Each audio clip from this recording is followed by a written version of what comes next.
back to fall school, one of the years, and here's Steve carrying a bunch of books around, and anyhow, he went into the academic side after his 2 years of welding, and he was so serious, and wow, Yeah. that was cool, and I got to help him with something that I knew how to do on business things. And then along, Steve eventually, I think almost all the rest of my stuff is after he got schizophrenia. He had a bunch of drawings of his inventions, combination, knife, gun, laser farming. He shows the space thing and the drawing lines down to the ground. I found those in the apartment. I got some of those back. Oh, yeah, I finally tossed mine. Yeah. And I think if I had, I don't know if I'd bring them. I mean, they're funny to talk about. I don't know if I want to show them anymore. I got some of Kelly's stuff. I got the Nock manifesto sitting in the house too. Oh, yeah, that's the Nock manifesto. Oh, wow. Okay, His passport and everything. I come along, and all these. Germany. He went to Germany. You knew that, right? Oh, yeah. Yeah. Oh, He went to- I wasn't there during those years. He did? Yeah. I thought I got. No, he got to Germany. The consulate had papers Said taken about back. it. Yeah. Uncle John just told me about it. Passports. So Will, we might have you tell the welding story about the ripper chain. Tim told it. I might have to try and tell it like Tim did if you guys aren't thinking of it. But You might have to, I can't remember. I don't see him. Good I night. remember about being there, but You start it, they'll finish it. You start it, they'll finish it. yeah. Cash knitters used to have a cabin, when you were jail, you get the, Oh, yeah. on somebody else's property. And I wasn't up there, they talked about going to the cabin for the weekend, so they may have some stories about the cabin. Yeah. So, What's that? You guys have a cabin up on, probably by the Fox Farm or It's- someplace. it's- Oh, yeah, that one we It was built. on Deckers.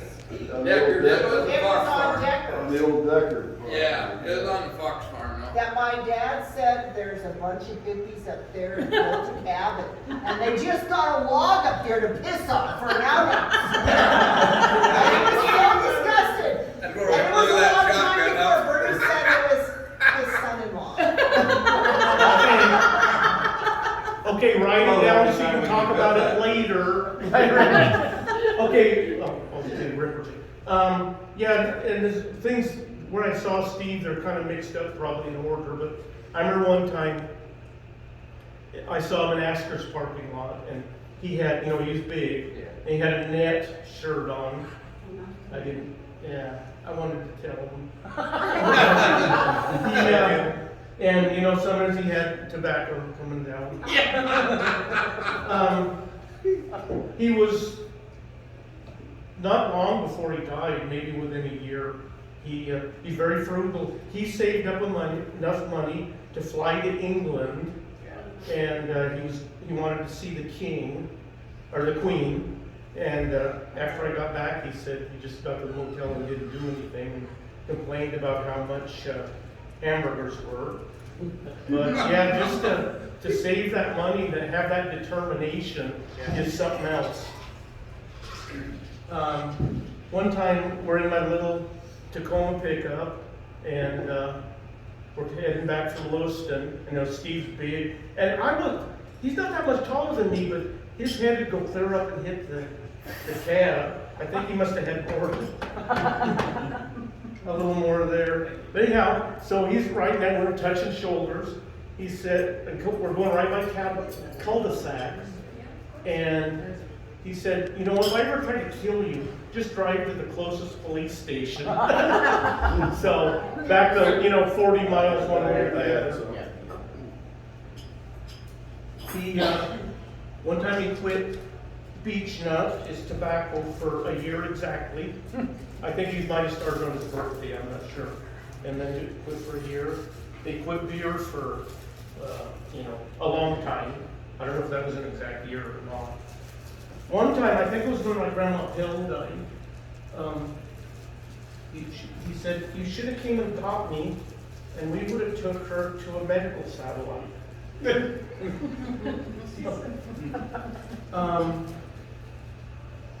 Where's my best story? In your head. Oh, okay, I got another page. Okay, I used to stop at Subway and get sandwiches to take to Steve's house when we'd be watching these games. One time Chuck Rogers, the bar owner, went with us. He sold beer, Steve beer every day. And Steve had this giant thermometer that always said 80 degrees. And I don't think it was stuck. And he'd have a fan. And he also had these spittoons, these plastic soda bottles. And he'd have all these spittoons. So where Chuck's ended up sitting with his Subway sandwich I bought for him, he had the fan blowing across these spittoons. So it never bothered me, but Chuck didn't finish his sandwich. Chuck so deserves that. Steve had by his bed, he had a hunting knife, is a big knife, an OJ knife. OJ knife. And he had one of those flashlights, you got shaped to get it to go. He was so frugal, he didn't have a flashlight that would ever identify who was coming in to kill him.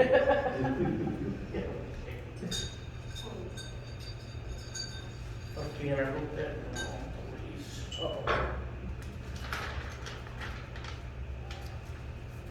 Oh, okay, I'm getting to my... One time we were watching football, and it went to halftime in Spokane. It must have been around Thanksgiving. They would have Tom's Turkey Drive. I said, Steve, let's start switching channels at halftime and watch another game. So we did. We're watching one good game, and then the commercials come on, halftime commercials, and Tom's Turkey Drive guide. And so Steve changed the channel, and a minute later he turned it back to Tom's Turkey Drive. He was so not used to changing the channel. Steve wanted a lot of the time he wanted to have he said, we need a women's clothing store. And he told me we didn't have one. We used to all the time. What's the joke? Anyhow, so I guess he wanted me to kind of take care of the things in the back, the books and stuff. So I guess Steve out there in his net shirt, his tobacco, would be selling. He'd be the floor salesman for the women's clothing store. I bet he modeled. He what? I bet he would have modeled them. Yeah. Okay. Twice. He went to see the Queen and just came back. Oh, and this is my favorite. I'm finishing up with the best. When he was down here living by the grain elevators, I went there to watch a game with him, and this sprinkler had been left on in his little yard and for hours, and there's a huge pond there. And so when I went in, I said, "You want me to go turn that water off? That's turned into a mess." He said, "No, the landlord does that." So I kind of forgot about it. And then I saw a guy go past the window, and then I hear this knock, and then Steve goes to answer it. I really couldn't hear everything, but I heard, like puddle, mess, sprinkler on. And they talked for a long time back and forth.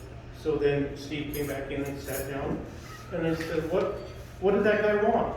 He said, the guy says the satellites are bothering him. Anyhow, that was my favorite story.